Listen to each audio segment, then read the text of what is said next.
Hi everyone, thanks again for tuning in today. I'm going to take this opportunity to share some recent work by myself and my co-authors, Anna Kuperinen and Jeff Hutchings, on the consequences of single-locus and tightly linked genomic architectures for evolutionary responses to environmental change. This work was unknowingly conducted in parallel with Marty's work that you just heard about, and expands on some of those ideas. The first half focuses on single-locus trait architectures, and the second on linked architectures, by which I colloquially refer to those in linkage disequilibrium, such as many types of structural genomic variation that I've depicted here. So as Marty so nicely demonstrated, eco-evolutionary responses hinge on the genomic architecture of traits under selection. This presents a huge opportunity to integrate the wealth of genomic data currently being generated into eco-evolutionary models to generate population and ecosystem level predictions. These predictions can then be used to inform management strategies and to facilitate planning for future environmental conditions and associated ecosystem structures. So two types of architectures have perhaps received the most attention in the literature, which are single locus or monogenic scenarios with one locus of large effect, and highly polygenic multi-locus scenarios with many unlinked loci of small effect. This simplified illustration shows a diploid individual with 2 chromosomes, where the red bars indicate loci contributing to a trait of interest. For complex traits, such as life history traits, single locus control is thought to be rare. So eco-evolutionary models nearly always use a standard inheritance model of 10 or more unlinked loci, as depicted here on the right. Or they treat traits as continuous values. So this traditional quantitative genetic paradigm is also thought to apply to climate change adaptation. In a brief review of studies examining climate-associated genomic variation, Rachel Bay and colleagues concluded that climate adaptation is likely to be highly polygenic, with about 5 to 14,000 SNPs showing signals of environmental selection in various species. Now, whether or not this is the norm for traits directly associated with climate, this seems to be the current thinking for models of evolutionary responses to global change, which focus on unlinked polygenic control of complex traits. But Marty already gave lots of examples of both simple and complex traits controlled by large effect loci, such as the agouti locus that controls color polymorphism in deer mice, the optics gene, which controls wing patterning in heliconius butterflies, and the VGLL3 locus, which controls 40% of variation in age at maturity in salmon. Now, the implications of these single locus variants for eco-evolutionary model predictions can be severe. After the discovery of this large effect locus for age at maturity in salmon, Kuperinen and Hutchings demonstrated that hypothetical single locus control of this key life history trait generates divergent and disruptive fisheries-induced evolution relative to that predicted by the classically applied, commonly assumed multi-locus model. So here we see that age at maturity in number of winters spent at sea evolve over time in response to a period of heavy fishing, indicated in gray, followed by a period of recovery from fishing. And I found the extreme variability in this single locus scenario really striking, particularly that it was maintained after fishing was removed. So I wanted to know how common this type of pattern might be to get a better understanding of what was driving these stochastic dynamics. Because the expression of the VGLL3 locus is sexually dimorphic, we wondered if that could be producing the divergent pattern we see under the hypothetical single locus scenario. So to understand whether we might expect to see similar dynamics in a more general case, we ran simulations of a similar model, but where trait expression was equal among the sexes to see if we obtained similar results. And we did. So here you can see 10 individual simulation runs for each of the single locus and multi-locus scenarios. In the single locus scenario, oscillations driven by heightened genetic drift leading to chaotic dynamics are evident under pristine conditions, reduced at varying rates under fishing pressure, and then they return in about 3 out of the 10 simulations. In contrast, the multi-locus scenario does not generate chaotic dynamics, exhibits little variability both within and between simulations.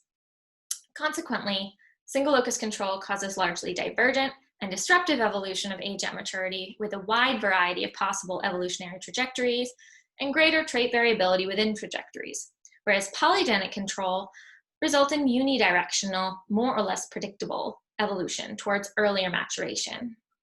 So the takeaway from this model is that the chaotic dynamics observed under single locus control hold true regardless of whether the trait exhibits sexually dimorphic expression or not, which means that they could occur for a broader range of traits than perhaps initially thought. This finding is consistent with Marty's recent work demonstrating increased variability in population viability under rapid directional environmental change when the trait under selection is under single locus control. And our work further suggests that recovery following relaxation of selection can also be highly variable. Altogether, this leads to the conclusion that single locus trait architectures can produce highly variable evolutionary responses compared to multi-locus architectures for a variety of traits and selection regimes.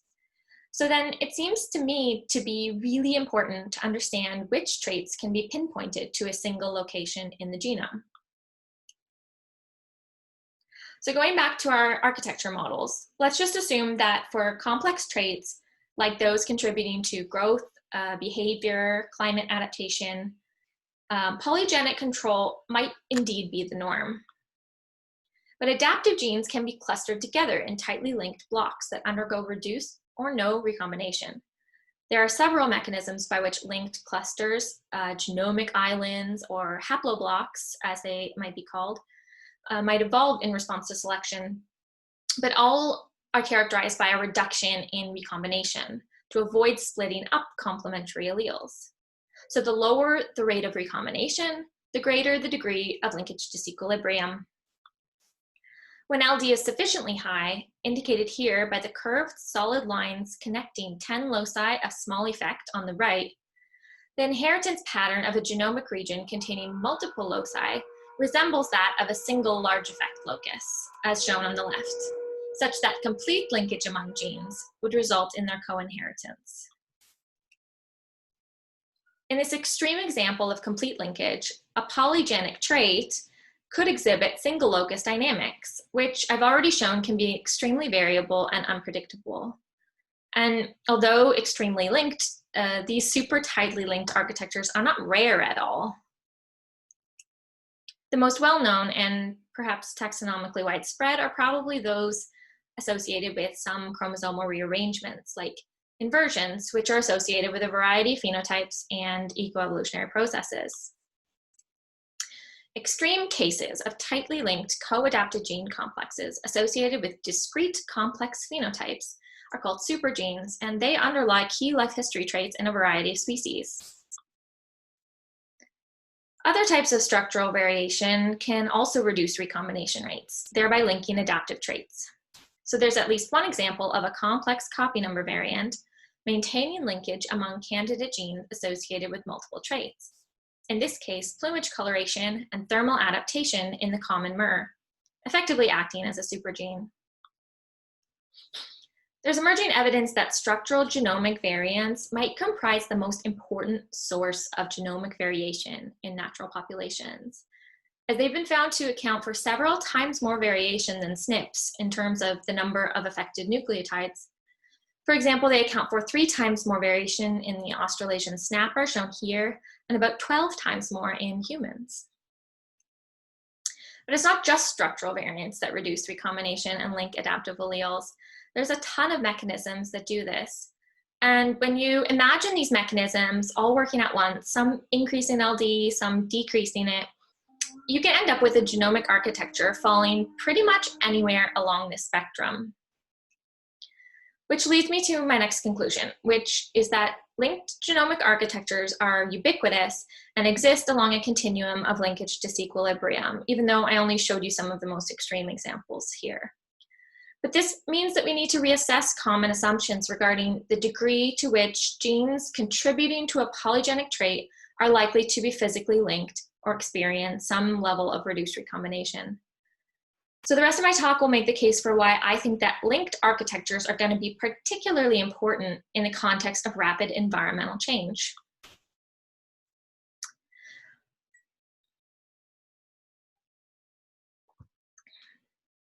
All right, so theory predicts that these linked architectures facilitate rapid adaptation by enabling inheritance of co-adapted gene complexes, also known as adaptive cassettes. Kirkpatrick and Barrett showed that an inversion increased population density at range peripheries, particularly when it introduced new sets of adaptive alleles that weren't able to be broken up by recombination. And this is represented by the green curve. So this inversion genotype did better in the periphery than a genotype with no adaptive alleles, shown in blue, but also better than the genotype with the same adaptive alleles, but that were unlinked, shown in yellow. This suggests that linked architectures will play a disproportionate role in adaptation to global change, which local adaptation and range expansions will be crucial parts of. I apologize for my neighbor who decided to start renovating just now. Anyways, for similar reasons to those I just explained, linked architectures are favored by selection under gene flow, which increases the risk of breaking up unlinked co-adapted alleles. And this might explain why things like inversion seem to be so common in species with high dispersal capabilities, like flying insects, birds, and fishes, and in situations where closely related species or ecotypes are living in symmetry. And high gene flow is pervasive in the natural world, so linked architectures are probably common. I reviewed the literature for examples of linked architectures that are directly associated with life history or environmental adaptation traits, and I found dozens of examples, a few of which are shown here. While many of these were associated with abiotic environmental variables like temperature and salinity, others, like those in the top row, were associated with biotic conditions, such as host or predator species. And this is a crucial point because many more linked architectures are going to be associated indirectly with abiotic environmental variables. For example, changes in the environment can alter camouflage substrates and predator distributions. Architectures that link genes controlling several types of co-adapted traits can result in selection that's indirect selection on traits that are directly associated with environmental adaptation. This is obvious when we think about the countless interactions between environmental responses, life history strategies, and behavior, including sociality and dispersal. So I also review specific cases of these indirect effects on linked architectures in my recent paper, but the more general concept was brilliantly captured by this figure in a brand new preprint by Moss and Weil. So I encourage you to check that out as well. So the third conclusion I want to draw today is that linked architectures are both directly and indirectly associated with environmental adaptation. And so incorporating linkage when modeling evolutionary responses to the environment has broad taxonomic utility. But if I can leave you with one take-home message today, it's this. We must consider linked genomic architectures underlying adaptive traits when predicting the consequences of environmental disturbance to natural populations. Otherwise, by overestimating the complexity of the genomic trait architecture, such as the number of independent loci, we risk underestimating the complexity or nonlinearity of their evolutionary dynamics. Thanks again to my co-authors, Anna Kuperinen and Jeff Hutchings, as well as to those who provided feedback and discussion on this work, and of course my funding sources. To learn more, feel free to check out our paper in the upcoming issue of the Journal of Heredity, or find it as a preprint on bioRxiv. And thank you all for listening.